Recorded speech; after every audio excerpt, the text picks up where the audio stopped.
I'm Alan Zundel, State Secretary of the Pacific Green Party and also candidate for Oregon Secretary of State. But mostly here today to introduce Erick, who's our senatorial candidate with the US Senate. But first I wanted to say a few words as a way of setting this up, and also because I don't often get a chance to talk in terms of a larger vision. I spend most of my time as a candidate for Secretary of State at these candidate forums, and they give you like 2 to 4 minutes to give a little introductory speech. And because I'm really promoting ranked choice voting in that, I spend most of my time on that. And then they ask questions and give you like a minute or a minute and a half to answer. So they control the agenda. I don't get to say very much. So I'm going to use this opportunity to say something else. And what I really want to talk about is how I think, and I'm sure a lot of you are feeling this way as well, that we are really in a time of major change. And you can see it from the 2008 financial crisis, how fragile our world economic system is. And in my opinion, they just put it back together with like chewing gum and duct tape. And it's just as fragile as it used to be. And this year we see it in our national election. How many people who felt outside the political system entirely are trying to crash the two parties, succeeding on one side, not succeeding on the other side, but really leaving us with two bad choices, and a lot of people feeling left out entirely. I think that shows the fragility of our political system as well. What I think is happening behind the scenes, and this is my own take on how to understand what's happening, because it's a confusing time. In some ways, it's an exciting time. It's also an anxiety-provoking time and an anger-producing time and a frustrating time. But I think something is really moving toward a whole different way of life, a big cultural shift. For over 100 years, this society has been dominated by a cultural script that essentially says the most important work of human beings is to take natural resources, turn it into products for human beings, then use it and throw it away. Okay? That script is real old, a couple hundred years at least, goes back to England, then came through Western Europe and the Americas. Now it's all over the world, and it's killing the world. I think since about the 1960s, something different has been happening. And that's not just because I'm a child of the 60s. I used to be a political science professor, and I looked at history a lot, and I saw economic change suddenly happened in the 1970s, where you saw not only was economic inequality growing and wages stagnating, but the return on investments was lower as well, which may surprise people because you think, well, people are getting rich. That's mostly because all of the growth is going to very small, very tiny segment of the population.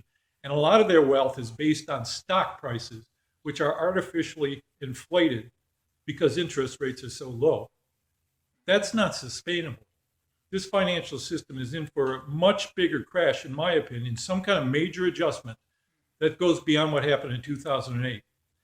Let me give you like 3 things that have been happening that aren't always looked at in conjunction, but what it's saying is that we're reaching a time when that old cultural script of take natural resources and turn them into products is no longer going to be viable, not only because of the climate crisis, but because it's impossible for the driver of this cultural script, which is profit-seeking corporations, it's impossible for them to continue to make profits unless they totally politically dominate the world, essentially, not to exaggerate. 3 things that are happening. Technology continues to change. And number 1, it's moved into renewable energy sources. If we were able to exploit those and use energy efficiency in our vehicles, in our homes and buildings, power generation could be widely distributed and much cheaper, which means the corporations that are now at the foundation of our industrial system, extracting fossil fuels and distributing them, can't make a profit, can't make the kind of profits they used to make. Okay? So they're doubling down. They're easier to get at assets under the ground have played out to a large extent. And what they're doing now is trying to reach harder to reach sources, like with deep sea drilling, with hydraulic fracturing, you know what I'm talking about, and the shale oil.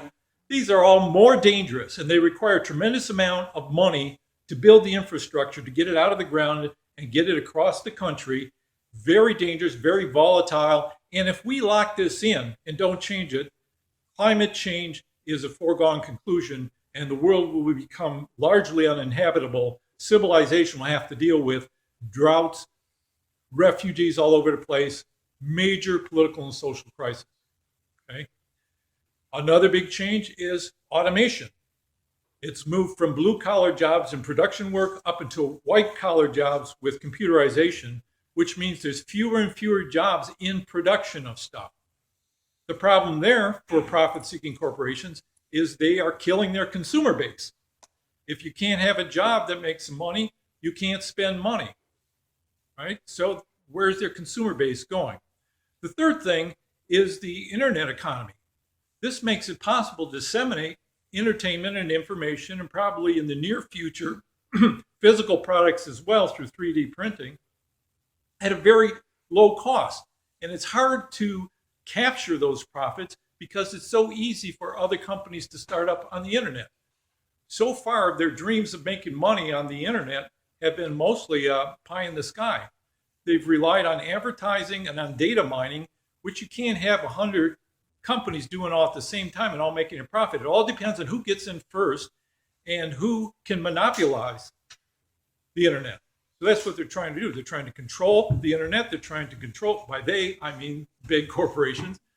They're trying to control patents, make sure trademarks and copyrights and patents are held much longer so there's less competition. So in essence, there's another way where they have to worry about profits over the long haul. Another thing they're trying to do to maintain profits, and this goes to the whole student debt crisis, is the financialization of our economy. When you can't make money making things, you make money by putting people into debt.